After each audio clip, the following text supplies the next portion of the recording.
Chit Chat, we're going to be speaking with Bob, who actually lives an alternative lifestyle. You mean, am I gay?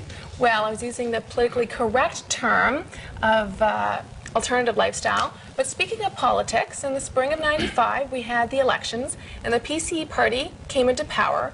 Now, how do you see that affecting gay rights?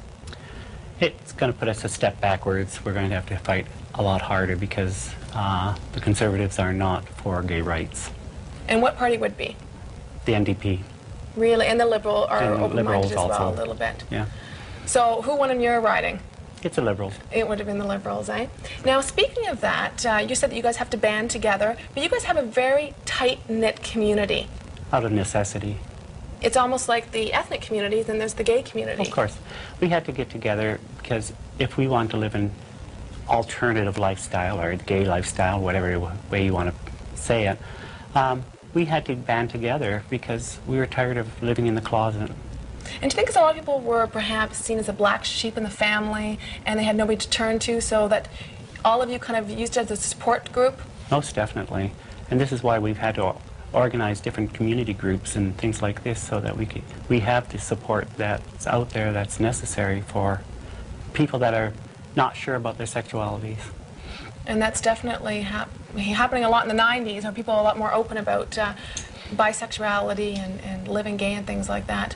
But in regard to the area, whereabouts is it in Toronto? Church in Wellesley. And around Church and Wellesley, are there very many kids? Because, you know... Oh, yeah. We have a lot of people that come into the area that have changed their lifestyle from being straight and married life in bringing their families down into this area, and they bring their children with them, and they're more than accepted. Now, you yourself were married. Yes, I have 2 children. And 2 children. So you lived a straight lifestyle for how long? 8 years. 8 years. And do you classify it as straight? No, bi. Oh, did you have extramarital affairs with men? Yes, I did.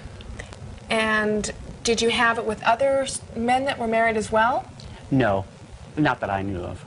I went down into the gay community. So you go to the bars and things like that, and you would pick up? Yeah. And now when you finally decided to make the leap, that must have been a real big move for you, and that's been very courageous, because I'm sure you must have hurt a lot of people along the way. Yeah, especially my wife. She kept blaming herself.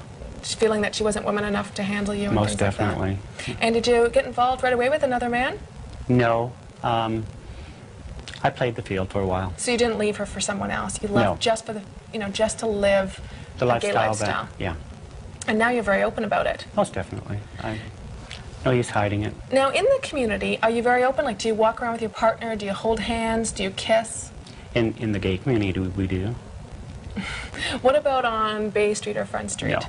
No. So it's a different mentality, and they're not as open-minded? Of course. Really? I would never do that to the so-called straight community, because I don't feel that they do that to us. Well, I was telling you earlier that I haven't seen very many gay people kiss, and I see a lot of straight people kiss, so I guess they really keep that in closed doors. Most definitely. It's your life, and you do with it what you want. Now, what about gay bashing? Does that still exist? Oh, most definitely.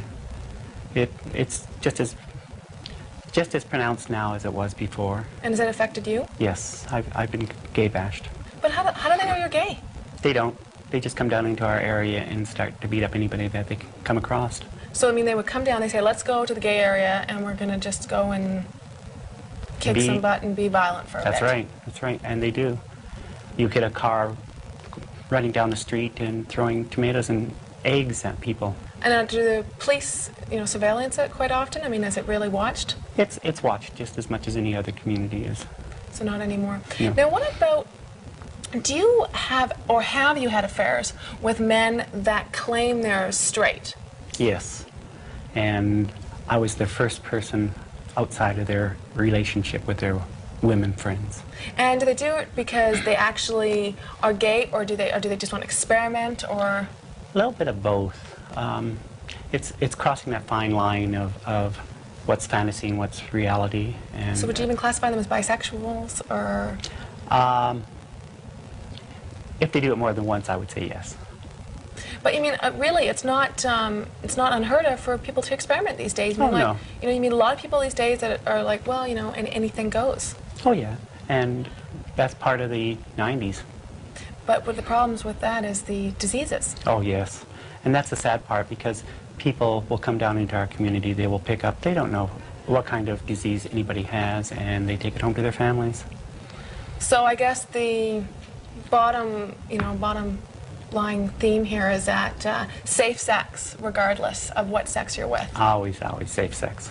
Well, you know, thanks for coming out and sharing your story with Chit Chat, and hopefully it'll open some minds. You're welcome.